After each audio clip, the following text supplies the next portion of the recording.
In the First Age alone, Tolkien has over 200 characters, and if one is to count drafts, earlier versions, or abandoned writings, the number is closer to 300. The reality is that many of these characters aren't important. Many don't have a single line, and some are just names on the family tree, so it makes sense that you may not have heard of them. But not all obscure characters are unimportant. Some of them actually played a part in major events. So in this video, let's look at 5 important First Age characters that you've probably never heard of. The first character is a character that I've mentioned in previous videos, Argonne. No, not the noble gas.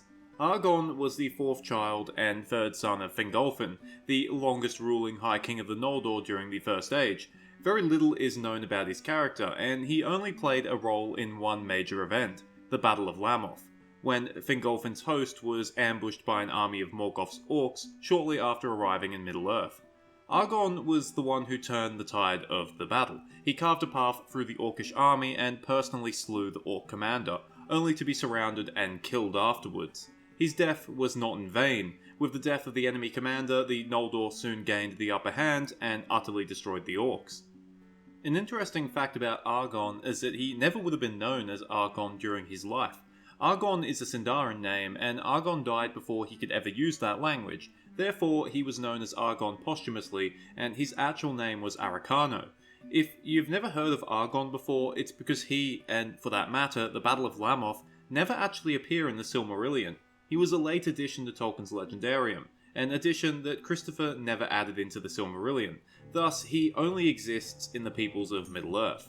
Our second character is a man named Andvir, and if you haven't heard of Andvir, you may have heard of his father, Androg. He's a fairly important character in the Children of Hurin. Not really a good man, but he was loyal to Turin and was often his second in command during Turin's leadership of the Gaerwaith outlaw band, at least until the arrival of Beleg Strongbow. Androg met his end when Morgoth's orcs ambushed the Gaerwaith at Amon Rud, but some of the Gaerwaith survived: Turin, Beleg, and Andvir. But what's so important about Andvir? Well, after surviving the battle, Andvir eventually ended up at the Havens of Sirion, and lived there deep into old age. Being the only survivor of Turin's outlaw band, he had the only account of Turin's life during those 4 years that he led the Gaerwaith. That would be the version of events that would make its way into the tale of the Children of Hurin. So while Andvir didn't perform great deeds himself, he was there to witness history and lived long enough to tell his part of the tale. Funnily enough, Andvir himself doesn't actually appear in the Children of Hurin. He only ever appears twice, both times in the War of the Jewels. Speaking of the Children of Hurin, our third character is the man who wrote it, Haval.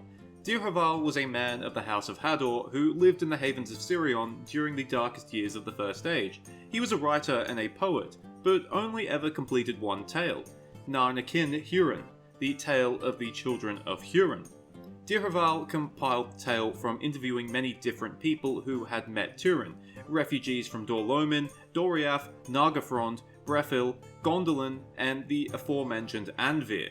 By doing this, he was able to put together the tale of one of the greatest heroes of men in the First Age. As I said earlier, Haval only ever wrote one tale, and that wasn't out of personal choice.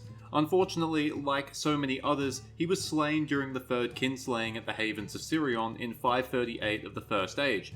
Although he did not survive, his works did, which could be found thousands of years later in the libraries of Gondor as part of the book, the Etanatarion. Like Andvir, Haval receives most of his mentions in the War of the Jewels, but he is also mentioned as the author of the Tale of the Children of Hurin in the Unfinished Tales. Our fourth character is a young man named Avrank, one of the Haladin who lived in the Forest of Brethil late in the First Age. Avrank was the son of Dorlas. He was one of 2 volunteers who accompanied Turin on his quest to slay Glaurung, but Dorlas gave in to fear upon seeing the dragon and fled back into Brethil, where he was killed by Brandir the Lame, Lord of the Haladin.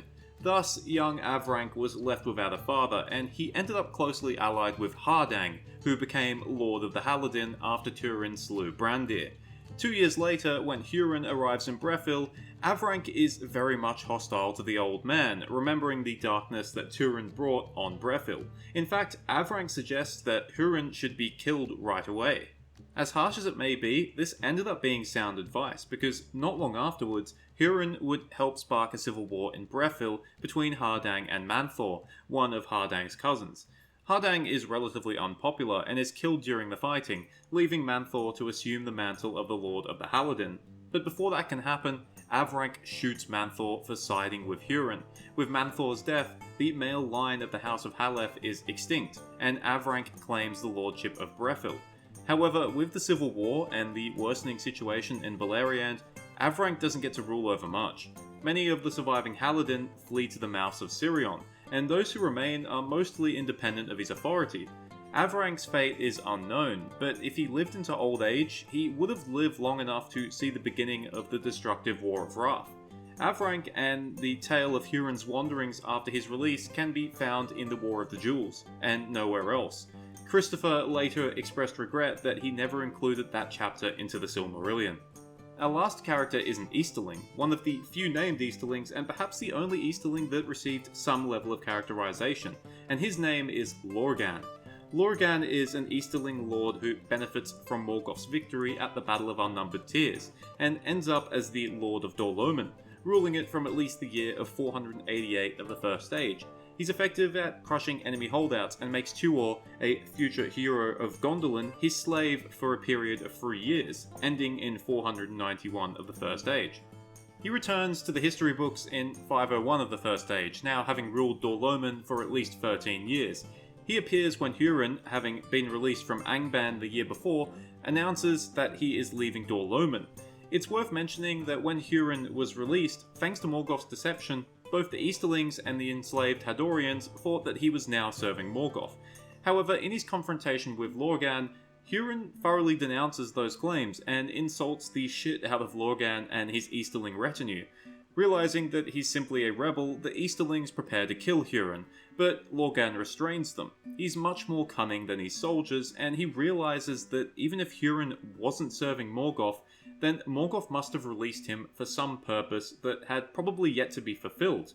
He wishes Huron ill fortune and allows him and his band of followers to leave unmolested. This ends up being a pivotal moment in history, as sure enough, Huron leaves a trail of misfortune in his wake. He shouts out Turgon's name near the Ekoriath, giving Morgoth's spies a rough location of the hidden city of Gondolin. He goes to Brethil and plays a major part in causing a civil war that would basically see the end of Brethil and the extinction of the House of Haleth.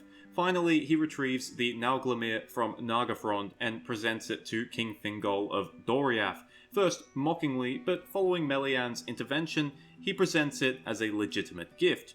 Unfortunately, even a gift given in good faith proves to be fatal, as Thingol is soon killed by dwarves, the Nauglamir playing a key role in the cause of the argument.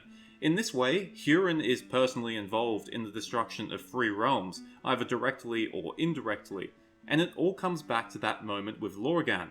If Lorgan had killed Huron where he stood, then the history of the final years of the First Age would have played out much differently. Lorgan actually appears slightly more than the other characters. He appears in the Unfinished Tales during the coming of Tuor to Gondolin, as well as in Huron's wanderings in the War of the Jewels book. Still, like many characters, he's easy to forget. Thank you for watching. I hope you enjoyed it, or at least found it interesting, and I hope you've learned something new. If you haven't learned something new, then I applaud you for being so well versed in Tolkien's lore. I'd like to thank the people who have started supporting me on Patreon, Barbosa, MNCB10, and Andrew. It really does mean a lot to me. Cheers, thanks again, and remember, if you're a bitter old man, keep your misery to yourself, because you'll never know how many people you might end up accidentally killing.